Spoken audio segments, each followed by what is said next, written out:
今天难得这么开心，去找我老公跳一支舞。哥，你明明想靠未婚妻沈清宁上位，为什么连续5年都让她在自己生日宴出丑？看她被千金圈嘲笑舔狗，你一点不心疼吗？有点心疼，但没办法，我那个小青梅林柔有多闹腾你是知道的，谁让我跟她打赌输了呢？说好让沈清宁在生日宴状况百出，丢脸6年，少1年林柔都不同意。清宁是首富千金，丢个脸也没人敢笑话她的。今天第6年期满，明年我一定在她生日宴上跟她求婚。这条领带等会儿给柔柔的绅士当个见面礼，博她一笑。绅士？林柔那条金毛狗？是，不送点礼物拉踩一下，林小公主又得闹了。爷爷在我接手公司时曾对我说过，沈家的掌权人一生只能为情爱优柔寡断5次。既然第6年了，我熬夜绣的领带只能给狗戴，那这婚约也该解了。绅士，过来。那不是沈清宁送给陆总的订婚信物吗？上面的暗文还是他亲手绣的，有好戏看。阿燕哥哥，你看他现在像不像个小绅士了？是挺像。沈清宁，今天是你生日，别闹得太难看。这领带颜色不错，配这只狗的毛色很好看。你说什么？我说挺配的。既然陆总有这种爱好，这条领带就当我送给他的礼物了。第6年的信物，他亲手喂了狗，这6年的婚约也就到此为止。你给我站住！这套市中心顶层的公寓是沈家给我准备的婚房，现在我该搬离了。你今天在宴会上是什么态度？没什么态度，只是实话实说。实话实说？柔柔只是觉得好玩，她觉得狗可爱，你非要当着那么多人的面让她下不来台。你知不知道她今晚回去哭了多久？她一直在自责，她说是因为她才让你在生日宴上不高兴。陆燕，那是我的生日宴 ，OK？ 所以呢？你是沈家大小姐，你什么都有，柔柔只有我不过是哄她开心一下，你就这么容不下她？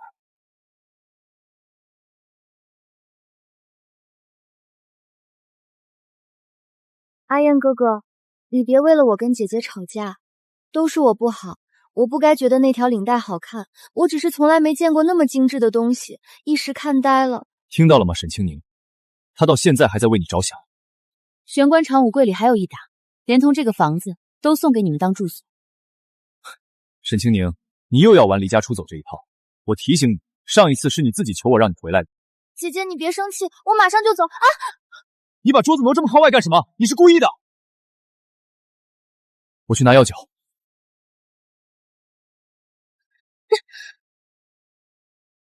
别装了，轻轻碰一下而已，至于流血了。快去给柔柔拿冰袋，她的腿更重了。是时候断绝关系。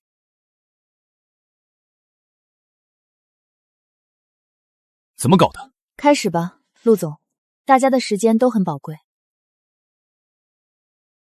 对不起，阿燕哥哥，我不是故意的。没事，只是一份文件而已，别烫着手。清宁，让你的秘书重新打印一份。陆总，这份文件经过了各部门确认，上面有合作伙伴高层的亲笔签字，它是唯一授权原件。虽然有电子备份，但这份原件的法律效力不可替代。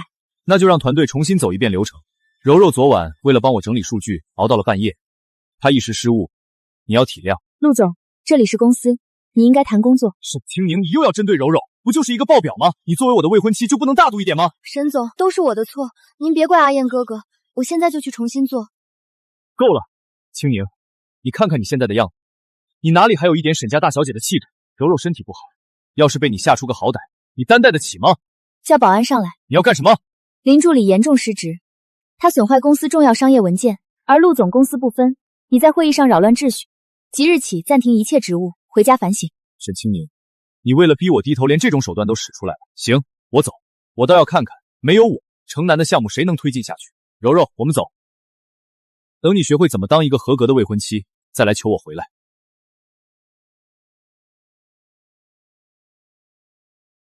我们继续开会。沈小姐，沈老的状况很不乐观，必须马上进行心脏搭桥手术。但是刘教授正在外地参加一个神秘的封闭式研讨会，所有通讯都受到限制。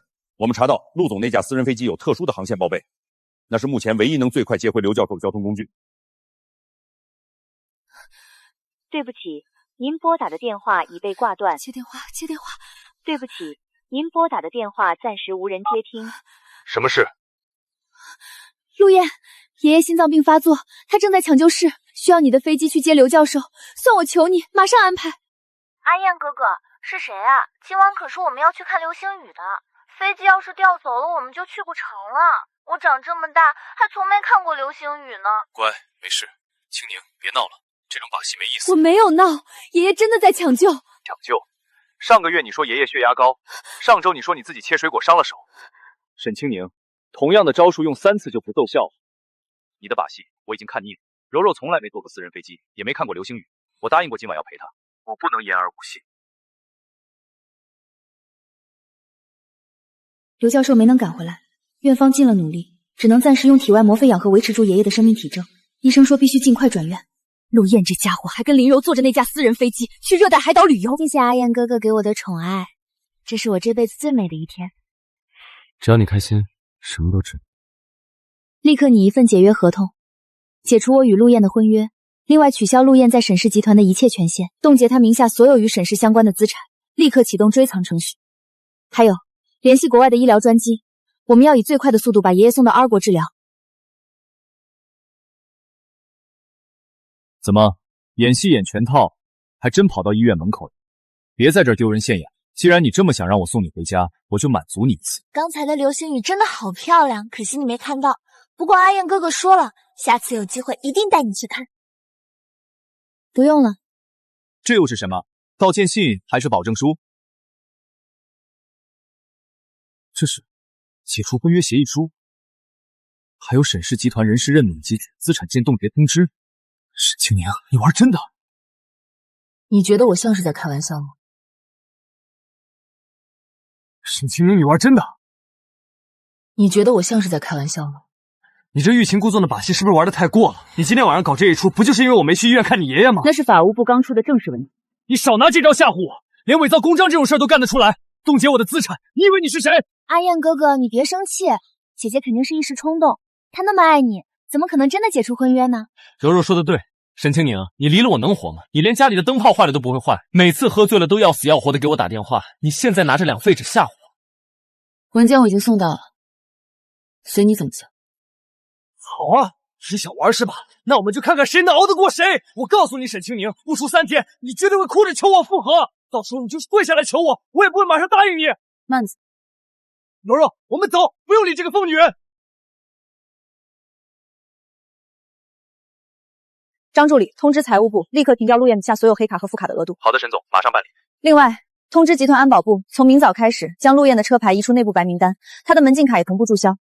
明白。需要给法务部下达跟踪指令吗？法务部明天一早启动追偿程序，我现在回新处所，把明天的会议材料发我邮箱。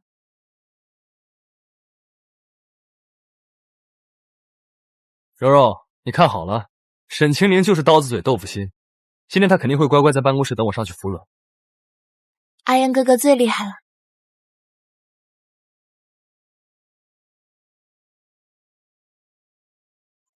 前面的走不走啊？不走别挡道，大清早的堵什么门？闭嘴！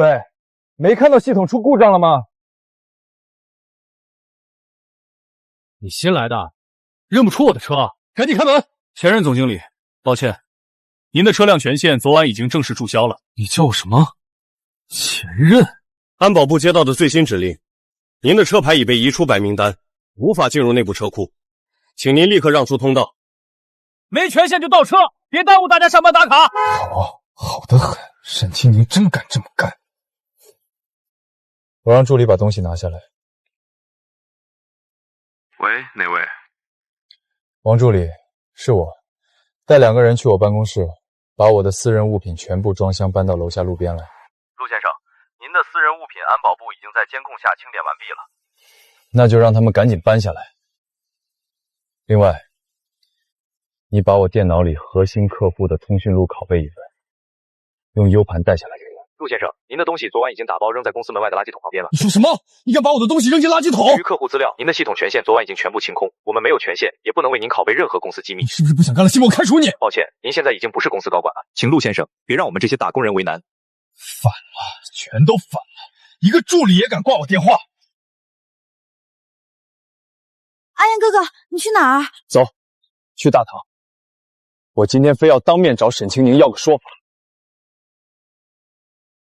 跟我走，直接去顶楼找他。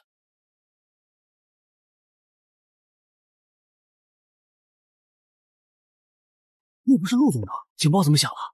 你没看昨天半夜内部群发的通报吗？他被开除了，居然还有脸来硬闯！开门！守卫部的人死哪儿去了？陆先生，请您退后，您已经不是本公司员工，无权进入办公区域。你算什么东西，也敢拦我？我找沈清宁，让他给我滚下来！沈总正在开早会。陆先生，这是您的解雇通知书副本，另外，请您立刻归还代表高管身份的员工工牌，那是公司财产。我不拿！你们有什么资格解雇我？沈清宁，你给我接电话！对不起，您拨叫的电话暂时无人接听。阿燕哥哥，大家都在看我们，好丢人啊！我们先走吧。走什么走？我今天必须见到他！陆先生，请归还工牌，否则安保人员将采取强制措施。沈清明，算你狠！你给我等着！一个破工牌，还给你们！阿燕哥哥，你的手捏痛我了。行了，别哭了，今天这笔账我迟早跟沈清宁算清楚。各位，今天请大家来是想谈谈城南项目的事。大家跟了我这么久，我的为人你们清楚。陆总，公司昨晚发了通报，您的权限被停了，我们现在也是人心惶惶。通报？那只是沈清宁在耍小性子。你们以为他真的懂城南这个项目吗？城南项目的数据结构有多复杂，只有我们在座的人最清楚。沈清宁一个空降的千金大小姐，她懂技术吗？她懂市场吗？确实，沈总之前开会连底层的代码逻辑都听不懂。所以啊，我不能看着大家的心血被他瞎指挥给毁。如果你们愿意继续跟着我干，我保证待遇翻倍。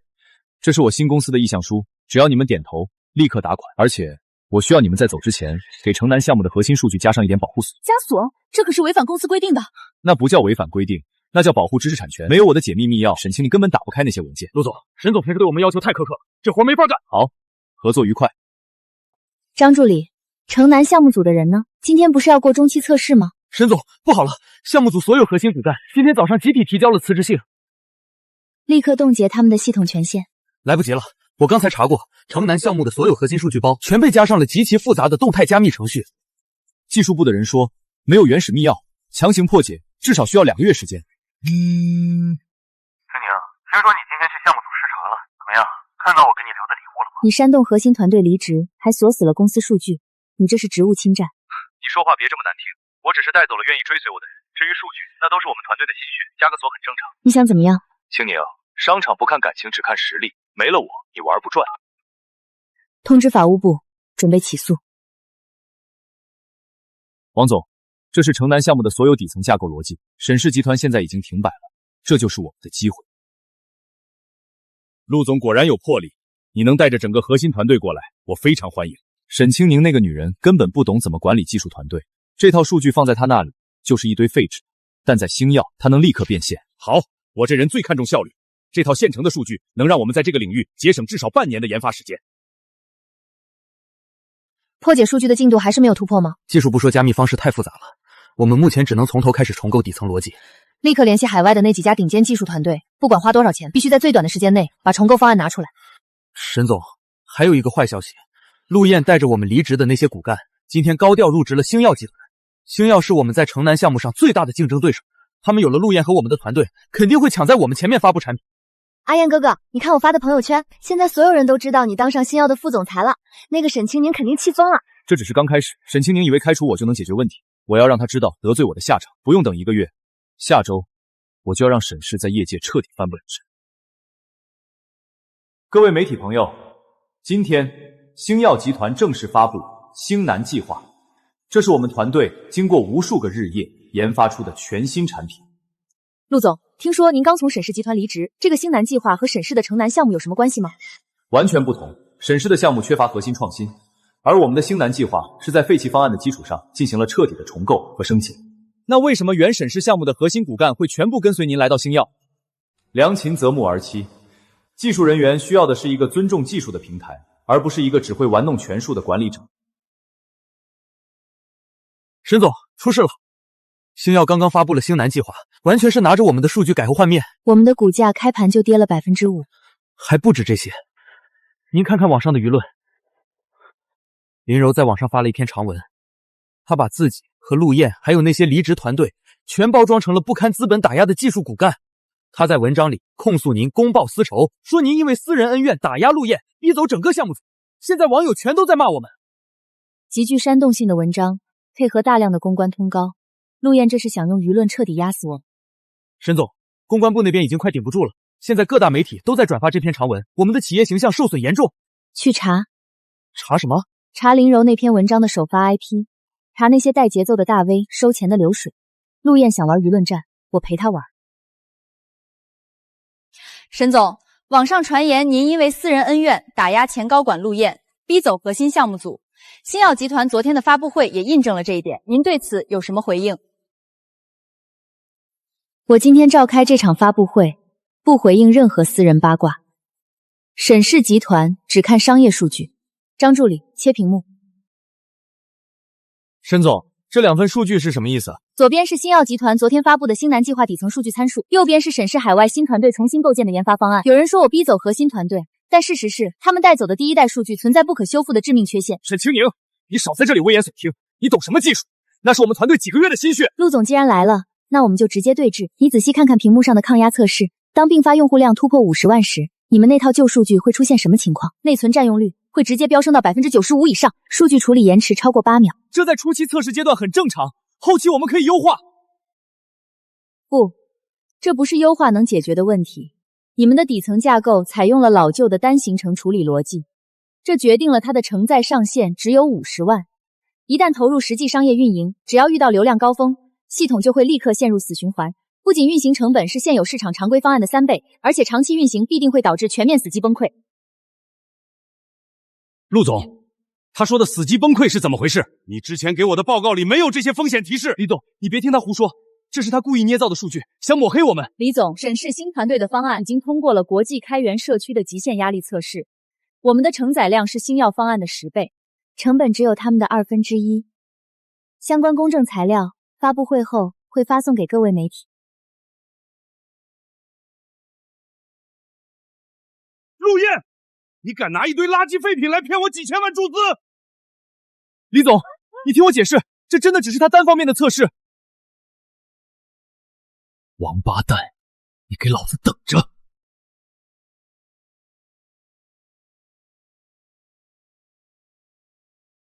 陆总，沈氏的发布会把你们的底裤都扒干净了，50万的承载上限，你拿这种残字品来骗我们的风投资金，我要撤资！陆总，你带过来的团队到底行不行？现在公司因为你名誉受损严重。王总、李总，你们先冷静。沈清宁展示的数据确实存在，但那是理论上的极限状态，我有应对方案。你拿什么应对？重新推翻重写底层代码吗？那要耗费多少时间和资金？不用推翻，我已经连夜和团队制定了一套云端承载补丁计划。既然单机架构有上限，我们就把计算压力分摊出去，通过外部接入云端算力群，将超过50万并发流量的部分实时外包给第三方云服务系统，这样会导致运营成本大幅度增加。但这能让我们抢在审视前面把产品推向市场。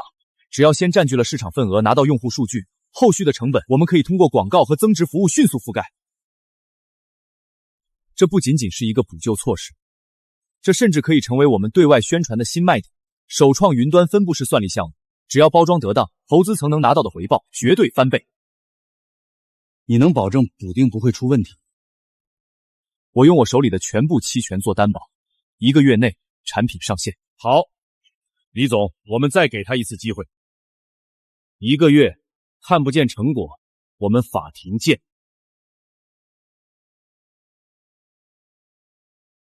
麦克，是我陆燕，我需要动用你们机构在亚太区的资金。你想干什么？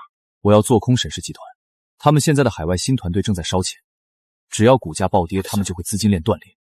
做空审视，他们的基本盘很稳，借券利息会非常高。利息不是问题，我会给你们提供做空报告的素材，我会找外部团队散布审视内部资金已经被抽空的消息。只要你能制造市场恐慌，我们就能砸盘。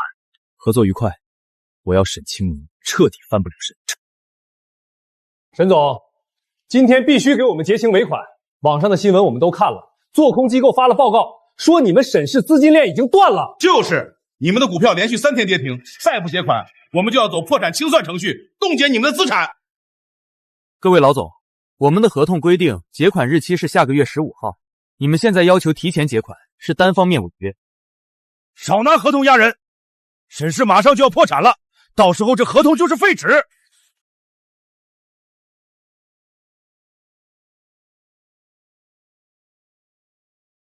都给我闭嘴！我沈清宁执掌沈氏以来，拖欠过你们1分钱吗？你们听风就是雨，拿着做空机构捏造的假报告来这里挤兑。那你们的股票怎么一直在跌？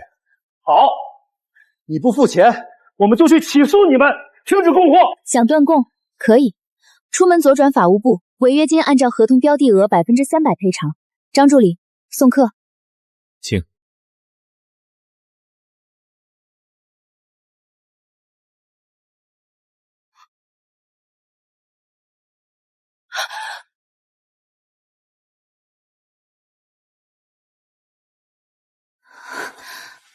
连轴转了48小时，沈总不要命了。顾言之，你不是在国外吗？听说沈氏被国际空头盯上了，我带了风投资金回国。外资空头利用虚假信息，企图制造恐慌。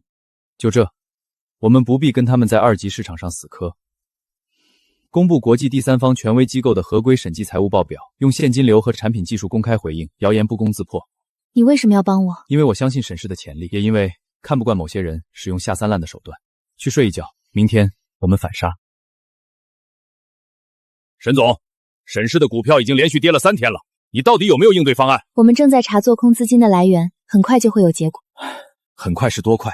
合作商都在催款，公司的现金流快断了。陆燕，你已经被开除了，你怎么进来的？我现在是海外投资机构的代理人，我的机构持有沈氏8%的股份，作为大股东代表，我有资格参加董事会。沈总，我们的损失确实太大了，你之前承诺的海外新团队也没有拿出成果，他根本就是为了私人恩怨，不顾公司死活。因为他看我不顺眼，逼走整个核心技术团队，导致城南项目停滞。这种把个人情绪凌驾于公司利益之上的行为，根本不配做总裁。陆燕，你以为用几个海外账户在2级市场恶意做空就能逼我下台？做空，那是正常的市场行为，是市场不看好你管理下的沈氏。如果你有能力，股价怎么会跌得这么惨？沈总，局面已经失控了，我们几个老股东商议决定，正式向董事会提议暂时罢免您的职务，由有经验的职业经理人接管，及时止损。沈清宁，听到了吗？这就是众叛亲离的滋味。你现在主动引咎辞职，还能保留一点体面？张叔，沈氏面临的是恶意的金融绞杀，临阵换帅只会加速公司的崩塌。你的能力已经无法挽救现在的局面了，别再拖累大局。给我3天时间，我会用合法合规的审报向各位证明是谁在背后恶意操纵大盘。陆燕很狡猾，他用了至少30个海外空壳公司进行资金的交叉洗白，他试图掩盖挪用杠杆资金做空沈氏的痕迹，但这笔钱数额太大，总会留下线索。再复杂的迷宫也有出口，我们集中精力追踪这笔上亿做空资金的最初源头。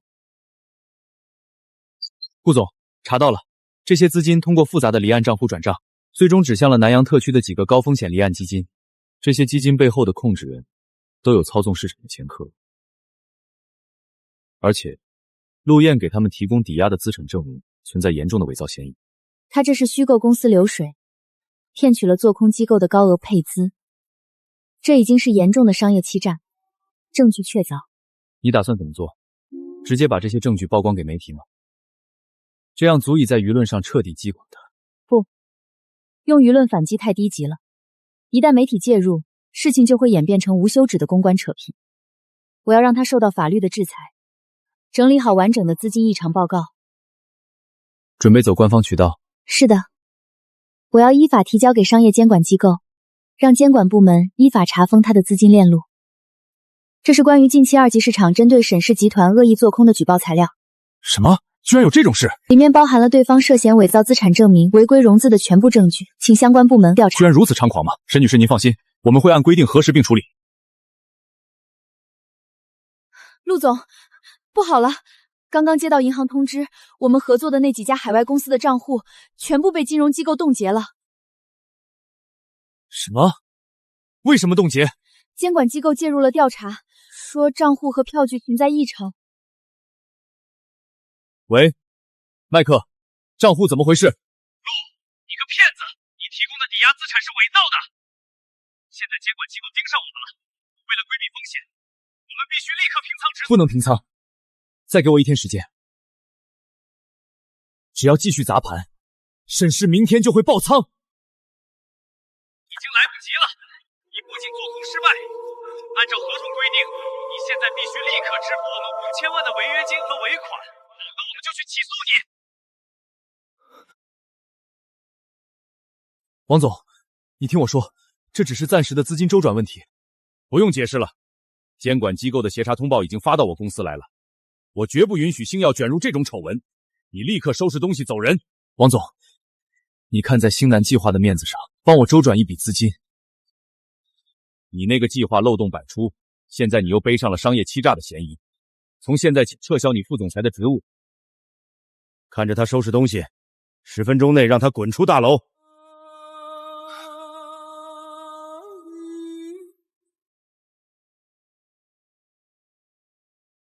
王总，听说您的新能源项目最近在找合伙伴，我对这个领域很有兴趣。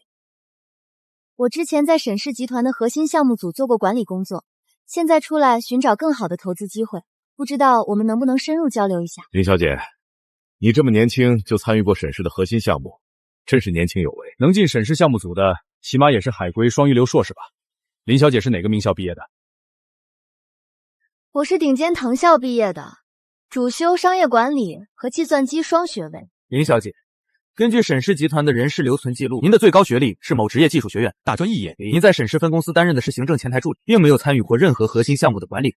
大专肄业，前台助理？是的。另外，他的前上司陆燕先生目前背负巨额商业债务，原来是个假名媛，还敢来这里骗投资。现在的骗子胆子越来越大了。保安怎么回事？什么阿猫阿狗都放进来，离他远点。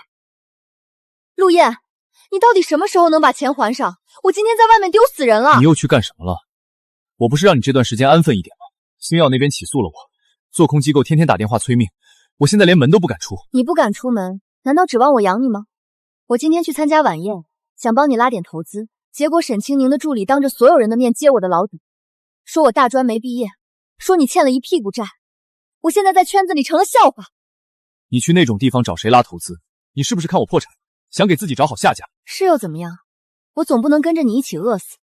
你当初说能把沈清宁踩在脚下，结果呢？你现在不仅丢了工作，还欠了几千万，你连这间破出租屋的房租都要交不起了。你给我闭嘴！我陆燕还没死。你没死也快了，明天我就搬走，你自己在这里等死吧。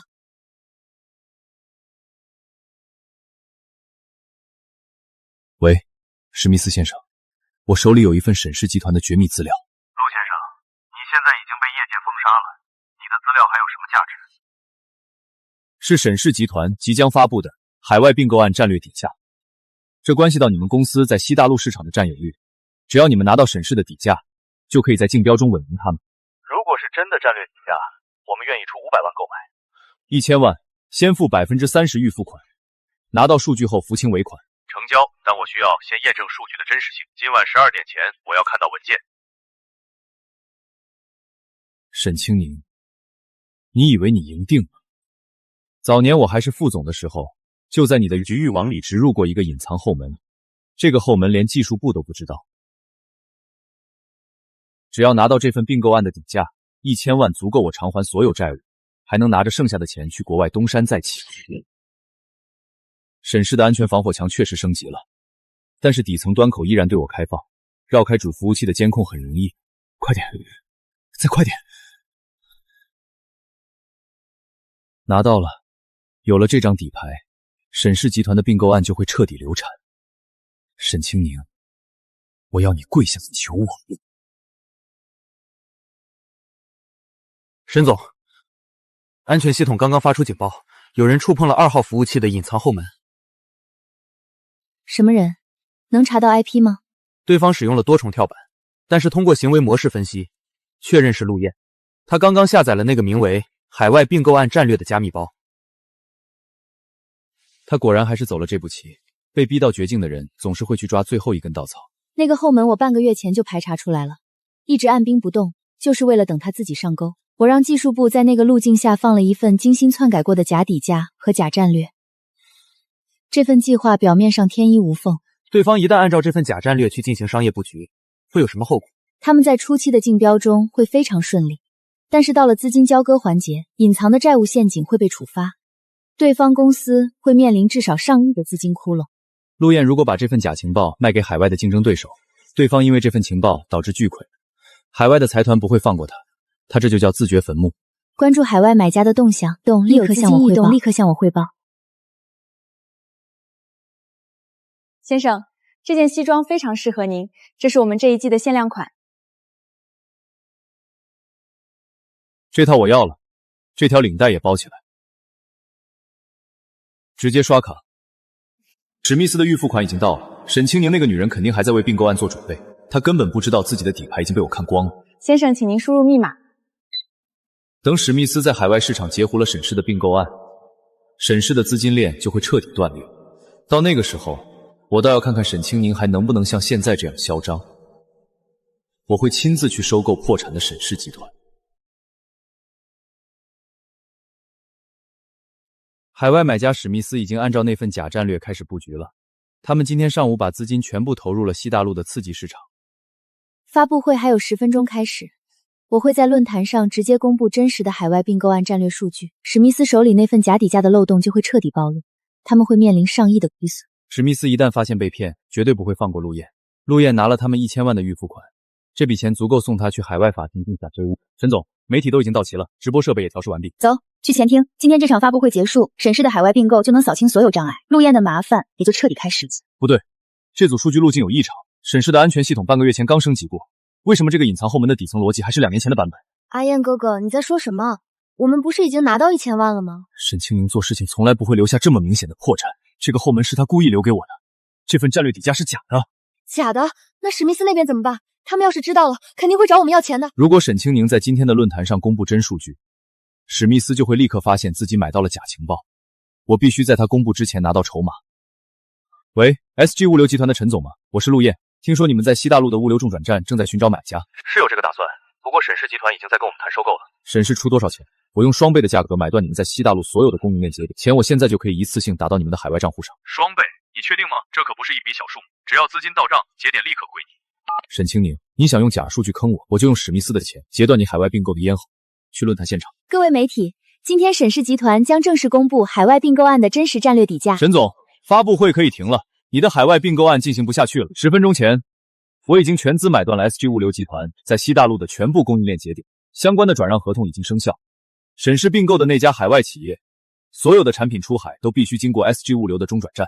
现在这条线归我管。你拿史密斯的预付款去买了供应链？没错，我不买断供应链，今天就会被你用假数据害死。没有 SG 物流的配合，沈氏的海外并购案就是一纸空文。现在立刻停止发布真数据，否则我马上切断你们在西大陆的物流通道，让你的并购目标公司在1周内违约破产。张助理，关掉大屏幕，关闭直播信号。2位股东，沈氏集团的海外物流通道现在全部卡在我的手里，这3天他们的损失你们应该看到。陆总，沈氏的海外货物已经积压在港口了，违约金每天都在增加，你开个条件吧，到底要怎么样才肯放行我们的货物？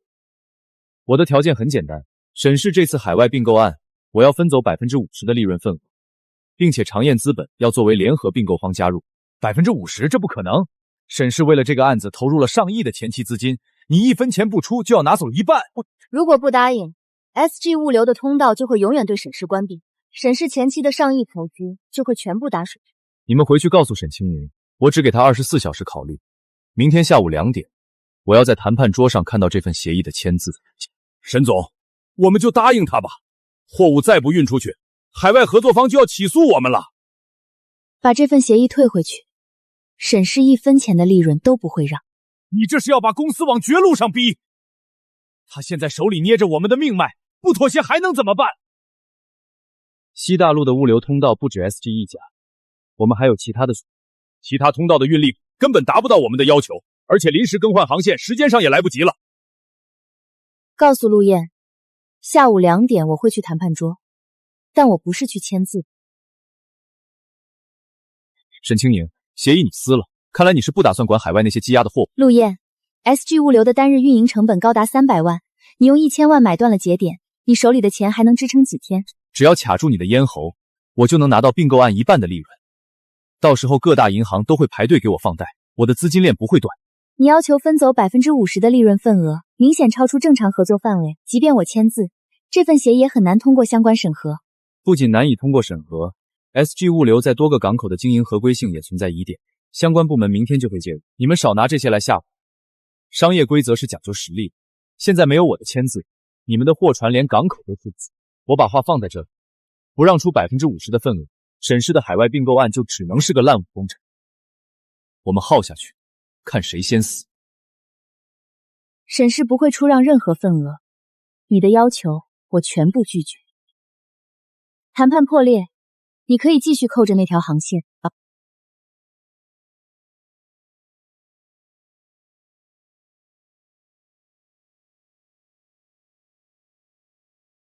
顾总，合作愉快。我们集团的欧亚航空货运专线明天就可以为沈氏开放。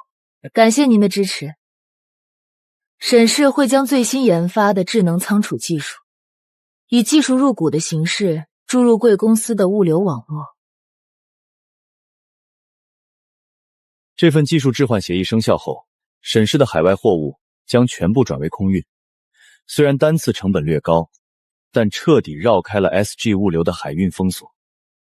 我们的货机已经准备就绪，随时可以起飞。明天上午10点，第一批货物就会抵达西大陆。我先去安排航班调动。陆燕手里那张底牌废了，他花了1000万买的供应链节点，现在变成了一个烧钱的空壳。明天他就会各大银行停止放贷的通知，没有沈氏的货物走他的通道，他撑不过1个星期。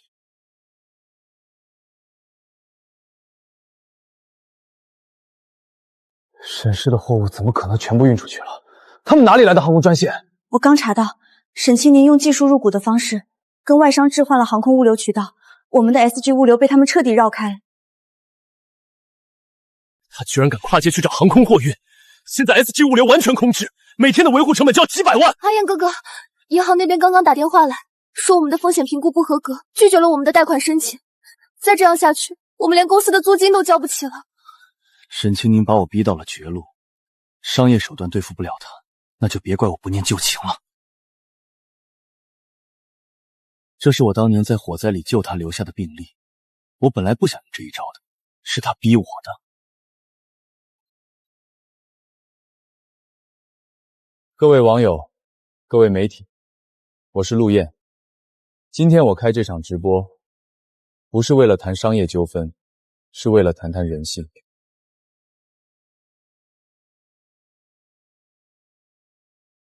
15年前，沈氏集团的老宅发生大火，沈清宁被困在火场里，是我冲进去把他背出来的。这就是当年的病例，我全身30%重度烧伤，在重症监护室躺了2个月，医生说我差点就死了。陆先生，您在这个时候公布这些，是因为沈氏最近跟您的商业摩擦吗？我救了他的命，他却在商场上对我赶尽杀绝。我创立长燕资本，只是想谋求一点生路。最后进入沈氏海外并购案终局竞标的是长燕资本和联合商会，双方请陈述最终条件。各位评审，长燕资本愿意出让30%的物流利润份额，这已经是最大的让步。另外，我想提醒大家，沈氏集团的总裁沈清宁是一个对待救命恩人都能赶尽杀绝的人。把海外100亿级的大项目交给这种人，你们觉得能有保障吗？陆总，网上的病例大家都看到了，沈总今天的出席是否意味着沈氏对舆论的回复？我对舆论没有任何回复，我只对事实负责。张助理，切大屏幕。这是15年前沈氏老宅附近医院急诊科的监控，数据是我花大价钱从废旧硬棒盘里恢复出来的，大家看清楚。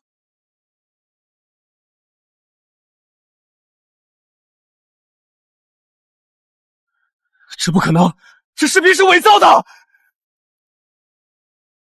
视频右下角有时间穿，相关的物证鉴定报告就在你们面前的文件夹里。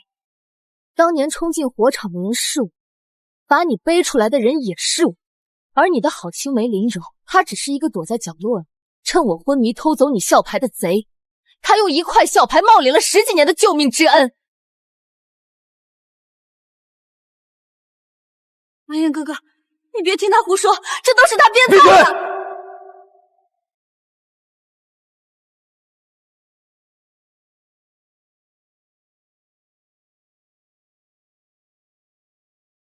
所以这么多年，你一直在看着我像个小丑一样把恩人当仇人。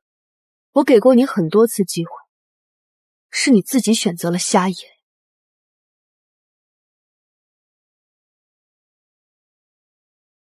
我不信，就算这是真的，那又怎么样？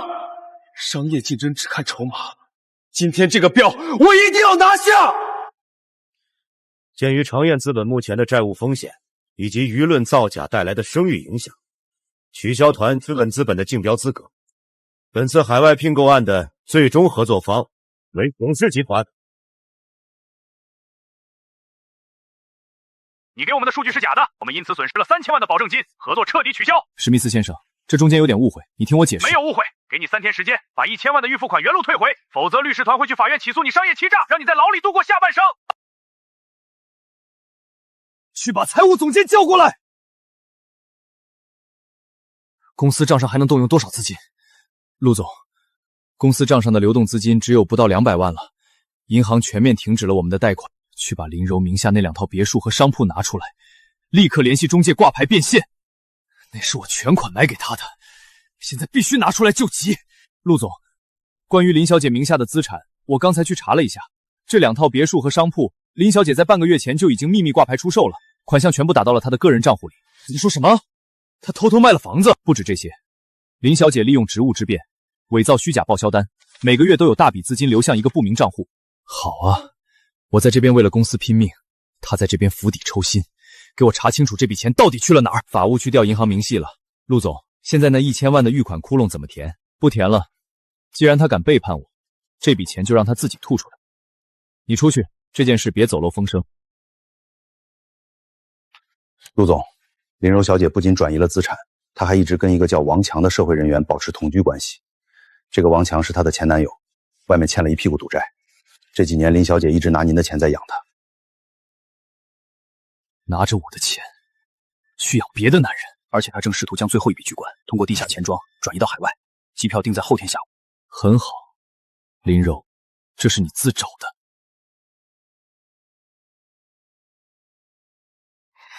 阿燕哥哥，你找我？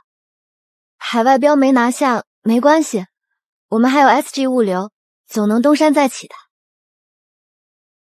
东山再起？拿什么起？买家现在逼着我们退还1000万预付款，公司连发工资的钱都没了。柔柔，我之前给你买的2套别墅，你先拿出来抵押套现吧，帮我度过这个难关。抵押？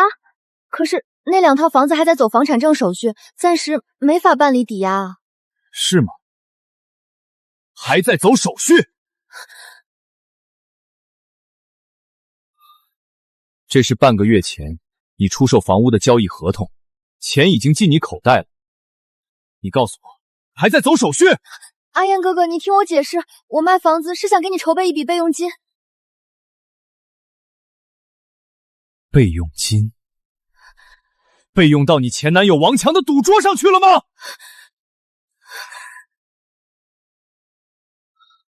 你查我？你居然派人跟踪我！如果不查你，你后天下午是不是就带着我最后的救命钱跟那个混混一起飞西大陆了？陆叶，你别把话说的那么难听。我跟着你这几年，被圈子里的人排挤，我拿点钱给自己留条路，怎么了？你现在就是个背了千万债务的穷光蛋，我凭什么跟着你一起死？我要走！你走不了了。你想干什么？非法拘禁是犯法的。我不会拘禁，但我已经以公司的名义向法院申请了财产保全。你试图转移到海外的那笔巨款已经被依法冻结了。你疯了？那里面有我自己的钱，你凭什么冻结？不止那笔钱，你伪造报销单据，涉嫌职务侵占500万，我已经报治安了。陆叶，我错了，我把钱都退给你，你别这样，求求你了。晚了，他们已经在楼下了。你去牢里跟你的前男友团聚。陆燕先生，我们是跨国商业仲裁机构，我们接到10名匿名双重举报，您在收购 SG 物流供应链的过程中，涉嫌伪造资金来源和违规操作。从即日起，仲裁机构对长燕资本进行全面调查。调查期间，公司所有账户冻结。是谁举报的？资金来源是合法的，你们不能冻结账户。举报人提供了您公司内部的核心财务流水，证据确凿，请您配合调查。对不起，您拨打的用户已关机。林柔，你进去了还要拉我垫背，鱼死网破是吧？只剩这一个筹码了。沈总，陆燕在外面非要见你，保安拦不住。让他进来。沈清宁，长燕资本被跨国仲裁机构调查了，我的账户全部被封了。这跟我有什么关系？商业违规就要接受调查？当然有关系。这份文件里有我早年在沈氏研发部注册的10几项核心周边专利，这些专利虽然不是主框架，但如果我现在把它们低价卖给星耀集团或者其他竞争对手，沈氏的新产品在上市时必定会面临漫长的侵权官司。你在威胁我？我是在跟你做交易，你出面利用沈氏的海外关系帮我平息仲裁机构的调查，作为交换，这10几项周边专利我无偿转让给沈氏集团，这是双赢。双赢？你以为拿几张废纸就能来跟我谈条件？那不是废纸，沈氏的产品要兼横外部设备，就绕不开这几项专利，你一旦被起诉，损失至少是几亿。你是个聪明人，应该知道怎么选。陆燕，你到了这种绝境，还在玩这种空手套白狼的把戏？我不信你敢冒这个险。沈氏不能在这个时候卷入侵权官司。张助理，去把法务部的张律师叫过来，让他给陆总普布法。你叫律师干什么？我要让你输得心服口服。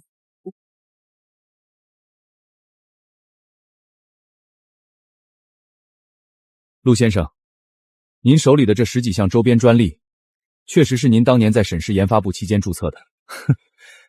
听到没有？这就是我的底牌。但是，根据沈氏的员工保密与职务发明协议，您在职期间利用公司资源产生的所有发明，所有权归公司所有，您只是挂名的发明人和买卖的权利。如果您私自出售，沈氏将立刻起诉您窃取商业机密。这不可能！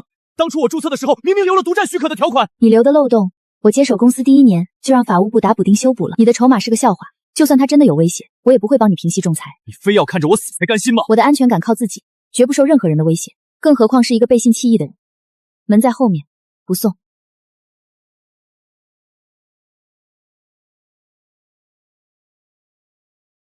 陆燕先生，跨国商业仲裁结果已下达，您涉嫌商业违规成立，买家正式向法院申请了强制执行。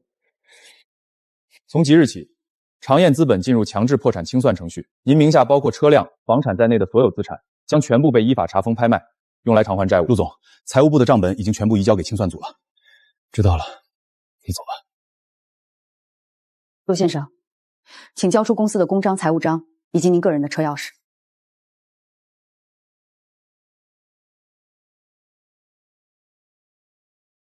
请您立刻离开办公区域，10分钟后我们将封锁大门。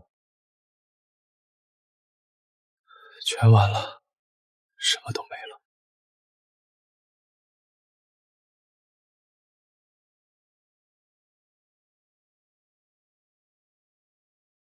哟，这不是高高在上的陆大总裁吗？怎么翻到这种狗窝里来了。滚出去！谁让你进来的？哼！林柔进去了，她在里面托人给我带话，说你手里还有点私房钱。她欠我的青春损失费还没给够呢。既然她是你的女人，这笔钱理应由你来出。我破产了，身无分文，滚！哼！少在这跟我装穷，瘦死的骆驼比马大。今天不拿10万块钱出来，你信不信我天天带兄弟来楼下堵你？10万块钱是吧？你过来拿。哼，这还差不多，早拿出来不就完事儿了？今天不拿10万块钱出来，你信不信我天天带兄弟来楼下堵你？你居然录音！根据规定，骗取公司财物，数额巨大或者有其他严重情节的，你就等着进小黑屋。10万块，刚好够数额巨大。你敢阴老子？这里没有监控，只要你敢动我一下，入室抢劫加敲诈勒索，足够判你10年。你猜，林柔在里面会不会跟你？行，姓陆的，你狠，你给我等着！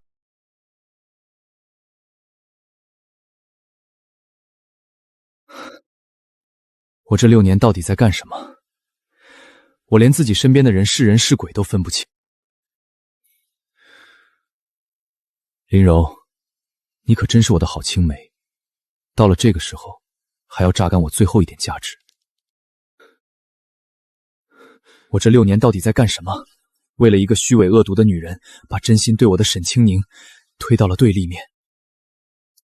我以为我在商场上战无不胜，结果我连自己身边的人是人是鬼都分不清，救恩是假的，感情是假的，连钱都是假的，全都是我自找的，活该。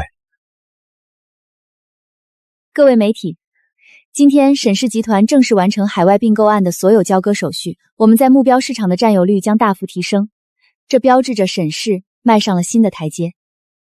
沈总，沈氏成功拿下上亿项目，您作为行业女首富，对公司未来的发展有什么新战略规划？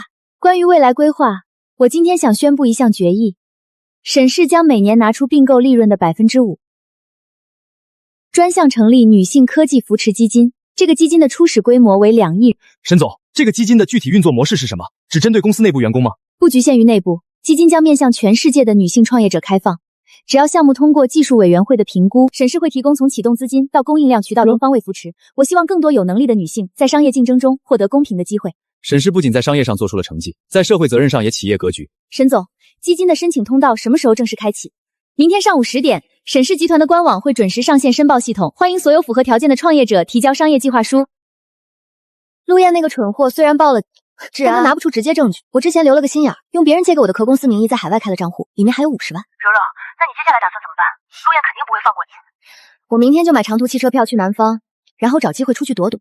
到了外面谁也找不到我。林柔，你以为把钱转出去就万事大吉了吗？你太低估我这几年给你收拾烂摊子留下的底单了。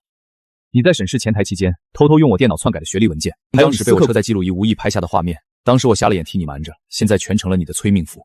这6年你转移我个人资产的45笔明细，还有你联合王强向我勒索10万块的录音，我全部给你理清楚了。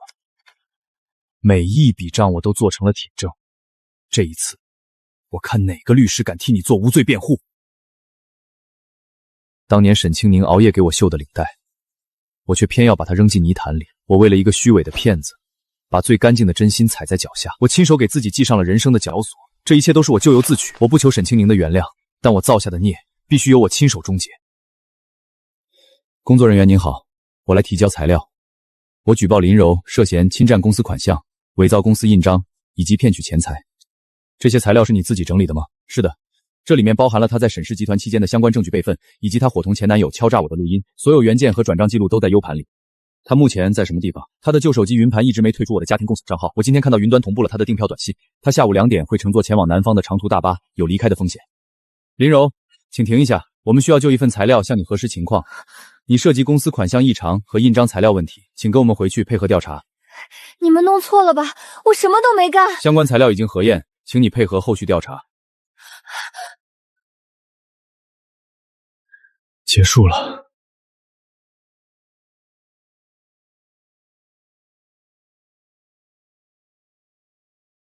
你们懂什么？沈总那个大学教授未婚夫，就是个只会读书的书呆子，吃软饭的。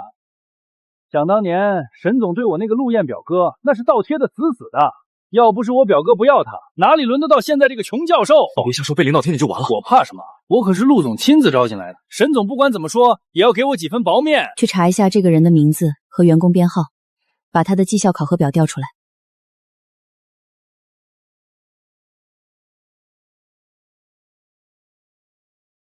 你在后勤部对吧？沈总好，我刚才就是随便开个玩笑，活跃一下气氛。沈总，他叫李伟，后勤部物资管理员，连续3年绩效考核垫底，今年累计无故迟到早退47次，很好。按照公司劳动管理制度，连续3年绩效不达标且严重违反考勤纪律，立刻解除劳动合同。沈总，你不能开除我，我可是陆燕的表弟。李先生，这是解除劳动合同通知书。鉴于您严重违反公司规章制度，公司依法单方面解除合同，按照规定结算当月工资，不予支付赔偿金，请您签字。我不签，你们这是公报私仇。签不签是你的事，通知书已经送达。看着他收拾个人物品，交出工牌，10分钟后护送他离开公司大楼。李先生，请配合。青宁，这3年你把公司打理得很好，爷爷在国外治病，每天看新闻都能看到沈氏的成绩。爷爷，这都是我应该做的，您身体康复就是沈家最大的喜事。青宁这3年很辛苦，以后在生活上我会多。爷爷，好，你是个情绪稳定的人，青宁交给你，我放心。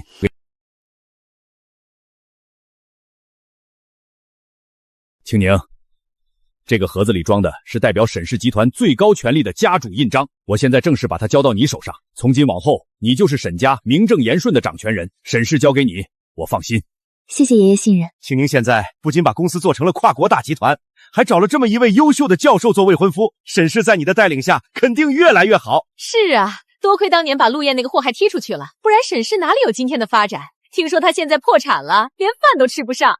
过去的事情不用提了，丢掉的垃圾不值一提。我们吃饭吧。王总，您看看这个项目，只要您投200万，我保证下个月就能翻倍。得了吧，陆燕，你都被列为失信人了，限制高消费，还背着商业欺诈的嫌疑，连做人最基本的诚信都没有，谁会把钱给你？不如踏踏实实找份常规工作去还债。这对订婚戒指尺寸刚好合适，我们接下来去哪儿？青宁，青宁，帮帮我，我求你了，给我一笔投资，我一定能东山再起，我会10倍回报给你的。商业的底线是诚信和守规矩，你现在最应该做的是去和破产管理团队沟通，承担你该承担的责任。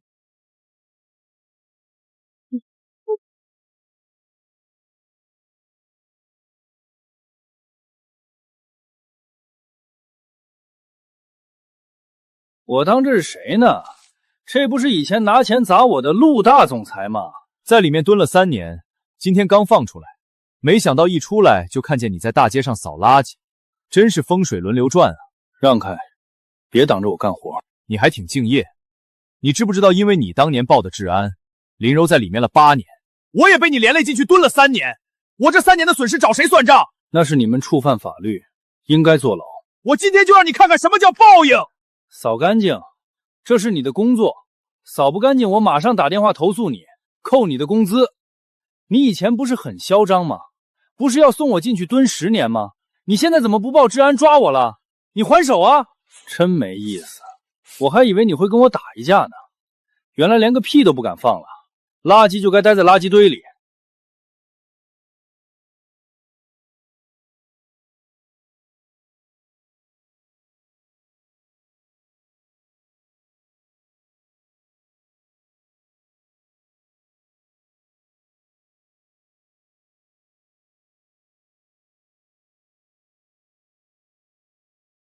你看，那是沈氏集团的车队。今天沈清明结婚，排场真大，全城的路都封了一半。这有什么好羡慕的？女首富结婚，新郎却是个穷教书的，有什么出息？陆大少，好久不见啊！你这身衣服挺显眼啊，扫了几天地了？我在工作，请你们让开。工作，你以前带我们去会所开香槟的时候多威风啊，怎么现在落到这个地步了？你看看人家，富婆今天结婚了，新郎却不是你，你这辈子算是彻底废了，就在这扫一辈子大街吧。说完了吗？说完就走开，别妨碍我扫地。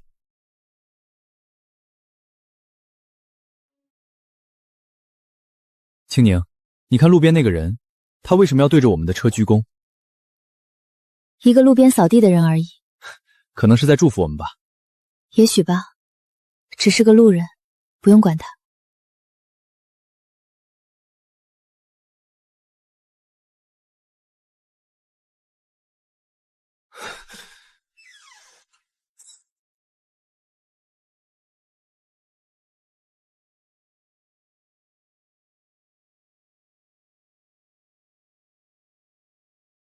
连你也走了。陆燕，你已经欠了2个月房租了。我之前看你扫大街可怜，让你多住了1个月。你现在连环卫工的工作都丢了，发烧在屋里躺了3天。我这房子还有别人等着租，你今天必须走。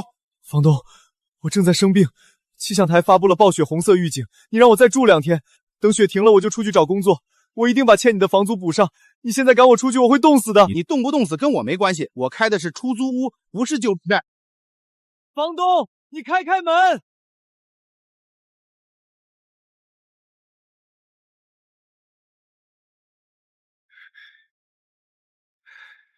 太冷了，没有地方可以去了。领带，这是当年你熬夜给我绣的领带。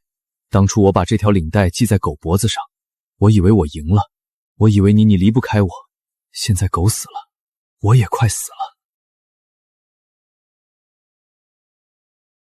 我这6年到底在干什么？我为了林柔那个骗子，把属于我的股份、地位还有你全部都弄丢了。青宁，你来看我了吗？你穿的这么单薄会冷的。对不起青宁，我把领带洗干净了，你原谅我好不好？你带我回沈家，我以后再也不惹你生气了。我知道错了，我真的知道错了。